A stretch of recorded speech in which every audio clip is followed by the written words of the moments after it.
O momento de Tite no Cruzeiro Esporte Clube virou um dos assuntos mais debatidos do futebol brasileiro em 2026.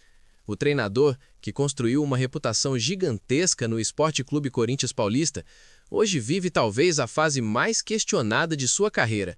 E isso reacendeu uma discussão antiga. Tite foi um gênio em um contexto específico ou realmente perdeu rendimento depois do Corinthians? O momento complicado no Cruzeiro. A pressão sobre Tite aumentou muito nas últimas semanas. O Cruzeiro começou o Campeonato Brasileiro Série A sem vencer nas primeiras rodadas e chegou a somar apenas 2 pontos em 5 jogos, ficando perto da zona de rebaixamento. Esse início ruim é considerado um dos piores começos de campanha de Tite em mais de uma década de carreira. O próprio treinador admitiu publicamente o incômodo com a situação e falou em dor ao analisar a fase do time, reconhecendo que o desempenho está abaixo do esperado. Mesmo tendo conquistado recentemente o Campeonato Mineiro, o desempenho no Brasileirão ainda gera grande desconfiança da torcida e da imprensa. O problema tático que vem aparecendo. Algumas análises estatísticas do Cruzeiro de Tite apontam padrões preocupantes.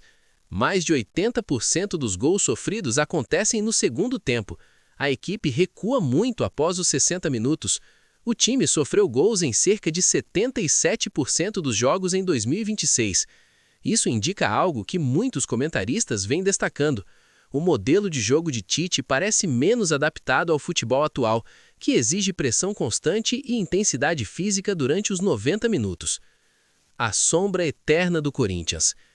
O grande problema para Tite é que sua passagem pelo Corinthians foi simplesmente histórica. Ali, ele conquistou títulos gigantes como Copa Libertadores da América, FIFA Club World Cup, Campeonato Brasileiro Série A, Campeonato Brasileiro Série A. No Clube Paulista, Tite criou um sistema extremamente sólido, baseado em organização defensiva perfeita, controle de jogo, times muito disciplinados taticamente. Foi ali que ele atingiu o auge técnico e simbólico da carreira.